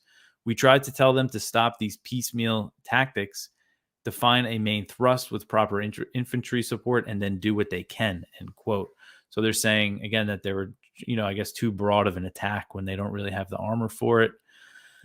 And that report said that Ukraine lost 38 tanks, including numerous German-made Leopard 2 tanks, on June 8th when they launched an attack because they sent these tanks into minefields without deploying mine-clearing vehicles first. So just in one night, they lost 38 tanks. The Czech president says that Russians living in the West should be monitored. So Czech President Petr Pavel has said that Russians living in Western countries should be monitored similar to the way people of Japanese descent were in the U.S. during World War II. So he's comparing it directly to the way the U.S. treated Japanese Americans during that war when they locked them up in internment camps. So the Israeli Defense Forces are monitoring arms smuggled out of Ukraine and weapons captured by Russia over fears that they could be used by Iran. A recent Pentagon report found insufficient tracking of weapons shipped to Ukraine via Poland. So on Thursday, a senior IDF commander expressed deep concern regarding the situation. He said it's challenging to build the picture and that they're seeing the signs of, weapons from Ukraine, I guess, ending up in the region. The IDF official said that there was a smuggling route from the Black Sea to the Mediterranean Sea. The unnamed source explained weapons, including the Javelin anti-tank missiles, were placed on the black market by Ukrainian paramilitary forces for financial reasons. Miller's comments come after multiple media outlets have reported that the U.S. and Iran are close to a deal that would involve Iran pledging not to increase uranium enrichment in exchange for access to frozen Iranian funds. The two sides are also reportedly discussing a potential prisoner swap. On Wednesday, there was another report from the New York Times that quoted an Iranian official who called the potential deal a political ceasefire to reduce soaring tensions between the two countries. And Netanyahu has described it as a mini nuclear agreement. So Iran has confirmed that it's held indirect talks with the U.S. In Oman. And Oman's foreign minister on Wednesday said that the two sides are close to finalizing an agreement on Americans who are held in Tehran. And they said there is a seriousness to also reach a deal on Iran's civilian nuclear program. So those are comments from Oman, again, who's been mediating these talks. But despite all these reports and all these signs that they are working out a deal, the Biden administration continues to deny it. I think likely because of all the Iran hawks in China are going to give them a hard time over this. All right. So the next one here, Israel will not punish soldier who killed Palestinian toddler. This article is from the Palestine Chronicle. The Israeli army decided that the soldier who fatally shot a 2-year-old Palestinian toddler in the Nabi Salah village will not face any disciplinary action, Israeli media reported. The Israeli newspaper Haaretz reported that, according to an inquiry released by the IDF on Wednesday, the soldier mistakenly believed that the toddler, Mohammed Tamimi, and his father, Haitham, had fired at him. According to the Israeli military inquiry, the incident was triggered by a report of shooting near the West Bank settlement from a hill nearby this village. The Israeli army admitted to deficiencies in command, control, and communication among the forces on the ground, leading to erroneous decisions. On June 2nd, Mohammed Tamimi was with his father and mother in their car when a bullet fired by soldiers hit the boy's head and injured the father and his soldier. So he was rushed to the hospital and he died. Again, 2-year-old. I mean, just really horrible. And then nothing's going to happen to the soldier who killed him. So North Korea launched 2 ballistic missiles in its eastern waters in a grave provocation on Thursday, South Korea's Joint Chiefs of Staff said. The short-range missile launches followed the 5th and final round of Washington and Seoul's largest ever combined live-fire joint military exercises. We keep hearing that phrase, largest ever military exercises, and this goes to show how high the tensions are on the Korean Peninsula. And, these big war games, the U.S. and South Korea started doing them again last year, and they were paused for a few years, as a result of Trump going over there and shaking hands with Kim, and that there was dialogue between the North and the South. but that's all gone away, and tensions are just very high now. The U.S. is going to be docking nuclear-armed submarine in South Korea soon as part of this, and that's just a completely unnecessary provocation because those submarines can be there off the coast of South Korea, and because that's just what they do. They're all over the world at any time, secretly. So the only purpose of docking them openly is as a provocation. Here's Gerald Salenti with today's trends in the news. We write, new economic projections reached Wednesday after their two-day policy meeting strongly suggested officials were leaning towards slowing down their increases rather than stopping them. Most officials penciled in 2 more rate increases. Officials. How about official pieces of shit? What's this fucking official crap? If your office occupancy rate goes back to 40%, or 60% rather, you're still 40% down. And again, your office vacancy rates in places like San Francisco, 30%. They're estimating by next year sometime up in Montreal, 25%. New York City's 20%. These are vacant. How are you going to pay your loans? You're not. Oh, and interest rates are high. And they have floating loans. So anyway, you're talking about what we've been talking about. Yep. And it's going to be beyond, it's going to, again, they're closing down the malls in San Francisco. They closed down one top place after another, Whole Foods, one place after another. It's not getting better. It's only going to get worse as interest rates start doing their damage as well. Your daily dose of Liberty education starts here. The Tom Woods Show.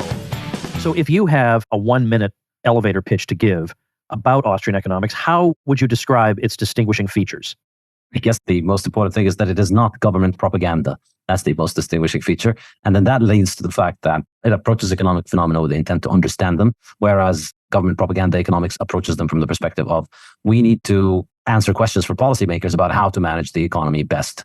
So this is not policy-oriented. It doesn't attack the questions of economics from a policy-oriented framework. You may arrive at policy conclusions, but it is a scholarly study of the phenomena of economics and the things that people decide and how people act. And of course, the primary way in which Austrians do that is that they look at human action. They look at how human beings act and how their actions cause economic phenomena to take different shape and what are the implications of these actions, which is the fundamental difference with mainstream economics, because mainstream economics posits all kinds of forces that can be measured through aggregate statistics, which they then conclude will result in helping us understand economics by analyzing how these aggregates are related to one another, which we can do in the same way that physicists look at physical metrics. So weight, mass, pressure, volume, speed. You look at all of those things and you can establish scientific relations between them. And quack economics, as I like to call it, mainstream economics, attempts to just copy that into studying economic action. And of course fails miserably because the building blocks of economics, the things that create economic phenomena, are humans acting and not atoms, not physical things that are responding predictably to stimuli. Human beings are far more complex than things because they have a will of their own and they have a mind of their own, and you can't model their action and their will and their reactions in the same way that you model physical characteristics.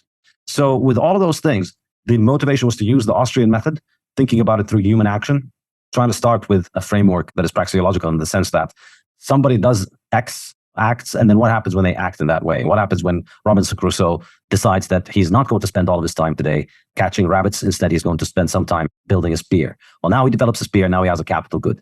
So I try not to get bogged down too much in the methodology and focus mostly on communicating these ideas. And what would be the difference between unemployment on a free market and unemployment under statism? The two main ways in which unemployment is created are monetary policy and minimum wage laws. Those two things are what produce unemployment realistically, because in the absence of those two things, we live in a world in which prices are constantly declining. So everything becomes more and more affordable over time, and in which everybody has the freedom to work when they want to or when they don't want to. And so in that world, it makes no sense to talk about unemployment as if it is this massive problem. What we have is people who just don't want to work. And that's a perfectly normal and healthy thing. Nobody works all of their life, every day, every hour. People need to sleep, need to eat, to have a family, need to perhaps even have some leisure if they're lucky enough. And there are times in people's lives when it doesn't make sense to work. You know, you want to take a break, you want to focus on something else, you want to retire, you want to stay at home, take care of the kids. These things are common. And so it's just a simple market decision.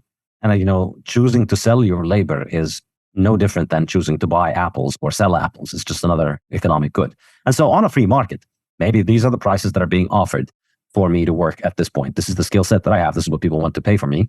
Well, If at that price I don't want to work, well, this is not involuntary unemployment. I just don't want to work at this price. I don't have a right to force people to pay me what I think I am worth. I can only ask them to pay me what they think I am worth. And so this notion that I have a claim to society that owes me a certain salary because that's how special I think I am is, I think, the root of the problem. The problem is that that's the absurdity of the definition on a free market. Now, in the statist world, the reason we get unemployment is A, minimum wage laws, which make it so that it's not possible for some people who want to work to get employment at the productivity that works for them because their productivity is considered essentially illegal. It's a level of productivity that's illegal to work at. So you're able to contribute to my business at $10 an hour, and I'm happy to pay you those $10 an hour, but there's a law that says I can only pay you $15 an hour. So in that case, yeah, you would be involuntarily unemployed because I would get into trouble with the law if I were to employ you at the rate that works for us. And of course, the long-term implication of this is not just that you're not working today. The real problem is that the only way for you to get your productivity up from 10 to 15 is to get a job. It's to get a job, turn up, figure out what we do in this work, and start getting better at it, and then raise your productivity. The thing that I think is very telling is pretty much every single job out there starts off under the minimum wage. If you look at doctors, you look at engineers, you look at the most high-paid jobs, lawyers, or even CEOs and executives, what was their first job? Well, their first job was an internship. When you finish med school, you go and you work and you do a residency, and you're getting paid less per hour than the janitor in the hospital. If you look at engineers, they start off with unpaid internships many times. They might do them in college or they might do them right after college. Same is true for lawyers, all these kinds of jobs. When you start at a job, when you haven't worked, when your job experience is zero, your productivity is approximately zero. So it's asking a big ask of an employer to take you on and offer you a full salary. It's probably, the fact that they're just having you on when you have a low productivity is itself a very kind thing of them to do. That's not really kind. They're doing it on the hope that you will develop into a valuable worker that they can then hire you. But that's how it is for all jobs. You start off with very low productivity and then you learn on the job and you work your way up.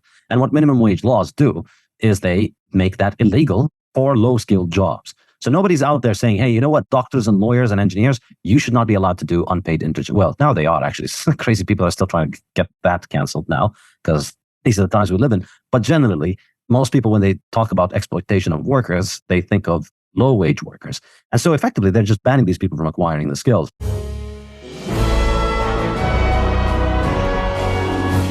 What's going on with Janet Yellen? Has she been watching our program or something? She all of a sudden said something that sounded halfway reasonable, and that is she is trying to neutralize the overly vocal hawkishness toward China. This was her statement. This was reported in CNN. But this is the lead which caught our attention. While we surely have concerns that need to be addressed, decoupling, that's the word, would be a big mistake. Yellen said in her testimony before the House Financial Service Committee on Tuesday, Americans benefit greatly. This is Yellen. Americans benefit greatly from buying goods that are cheaper to produce in China. China equally benefits from U.S. exports that also bolster the U.S. economy. And we happen to think that's a pretty true statement. We advocate free trade as a method of having more peaceful relationships with China. But that's not the case, and as our discussion goes on, we're going to point out why Yellen doesn't get an excuse for the rest, because she's still a globalist and an interventionist. She's just yielding to the overwhelming evidence that trading with countries can be beneficial to both. The solution is government needs to get out of our way to make doing business in America attractive again. It's very simple to say, very simple to understand. But we have so many people who like to dictate, and they do not want to stop dictating. We have so many bureaucrats. There are millions of people that the government employs. There are regulations on top of regulations on top of regulations in all levels of government, and they do not want to stop. They just want to keep adding. But when this happens, people take their money and they will invest it in places where they are treated best. They will take their money across the world if they have to. And it is very risky to do so. If I was to I can't imagine doing that, taking my money and trying to go start businesses and work in China. That's a very big risk. You're dealing with a foreign government with foreign laws, foreign cultures. But people are willing to do that because it is so unattractive to try to do business here in America. And it's getting even worse with the wokeness. So people calculate, where can I profit? And they don't want to profit here. And we have the biggest government in the history of the world. That is the opposite of the land of the free. You cannot have both. It's one or the other. We have chosen the biggest government, and we are suffering the consequences. And to go and point fingers at Russia, China, and everybody else is to really miss the point. We do not want war with Russia or with China. They both have nuclear weapons. We would be physically in danger in both cases. And in China, especially, the disruption would be unbelievable because we are so dependent on them. I mean, I went to a store once, me and my brother, and we were talking about it. We're like, let's look at these, where this stuff comes from. It's unbelievable how much came from China. If they were to just cut that off, our lives would be disrupted to a degree that we can't even imagine. But we're so used to in this country. Yeah, you and him, you go fight. I'm going to go to the beach. You know, wars are out there somewhere, and it's a shame because that's not how war is. War is a serious thing, and we do not want to be involved in it. And on top of it, our government would clobber us here. Forget about fighting against Russia and China. They would go after us like they did during COVID. They would restrict and mandate, just like in COVID, you know, because we're at war. You know, nothing is off limits. And, you know, who knows? Maybe half the country would call for their own persecution, just like they did with COVID. So we don't want to go through any of this if we want to live good lives. Now, if we want to suffer, then this is the way to go. But we should avoid war with Russia, China, and everybody else, and really worry about making our country, you know, even resemble what it used to resemble in the past. The headline on anti-war is U.S. lawmakers introduce bill to give Russian central bank assets to Ukraine. So where did these assets come from? How did we get those? All the way back, probably they didn't designate which one because we have so many. We took assets from the Iranians in 1979. And it was their money, but because we were in this fight, of course, we've been fighting with, we started a squabble with the Iran all the way back to 1953 when we participated and managed a coup to throw out an elected leader in order to, have access to their oil. But the U.S. Lawmakers now produce it now. Now, what do you think Russia thinks about that? Oh, that's not a bad idea because we're not using them. Yeah, that's why the Russian central bank would mark a significant escalation of Washington's economic war against Moscow. Hundreds of billions of dollars in Russian central bank assets have been frozen by the United States and its allies. Well, we shouldn't even be doing that. I mean, as far as I'm concerned, it's theft, and because we own the IMF and the World Reserve Currency, we do have license to steal. So what we do is we freeze their assets. I mean, if they did it to us, we'd be dropping bombs on them. But we drop bombs on them, we don't even have to have that much aggravation. It just makes no sense whatsoever. So we get more upset with Russia. So we put on sanctions to confiscate money and freeze assets. And now we're running short of money to keep sending to Ukraine, and they're running out of weapons. So here's a savings account over here. We stole it from these countries. We put it in a bank. I just wonder who earns the interest on all that stuff that sits in these banks for all these years. But that is what they want to do. Republicans and conservatives are in favor of this, and all it's going to do is aggravate it. But you can see how things like this takes us one step closer to having an escalation of the militarism that's going on. The American people are getting sick and tired of the border disputes in Ukraine and Russia and Poland while ignoring ours. And we have as a result all this inflation. So the American people are getting sick and tired of this, and it's not going to be easy sailing. It's going to get rougher, but it need not be. It's not difficult to figure out. We could change policy with sensible people, and it should be simply done and say, oh, that's overwhelming. How could you possibly change all of this? We've been doing this for years. Well, we've been doing it for too long, and it's coming to an end. But we could start by having people who truly believe that all their votes should be involved by obeying the Constitution. And people who want to learn and understand more about a guideline, it's reading the Constitution. But I was told, Ron, you're off base out there. Committee chairman said, we don't look at that anymore. They say that in public, and they don't. That's probably one of the truest statements they ever made to me. We don't follow that anymore, and they don't care. And I think that goes along with my theory that there's a faction out there called the nihilists. They don't believe there's a possibility of truth being known, and certainly they're not interested in the truth of what the Constitution actually says. I want to thank everybody for tuning in today to the Liberty Report. Well, I can see the relationship of what the mystic or the neo-mystic can give to the Attilas, but why do the mystics need the Attilas? What is the relationship the other way? Why do the mystics? Yes.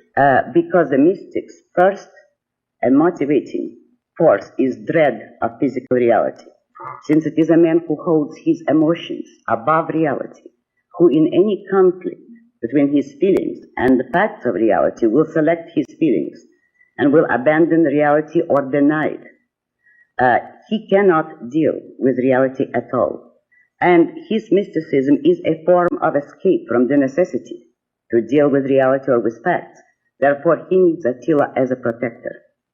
He needs Attila to save him from the necessity of dealing with facts, to provide his material livelihood, and to enforce his edicts on the victims.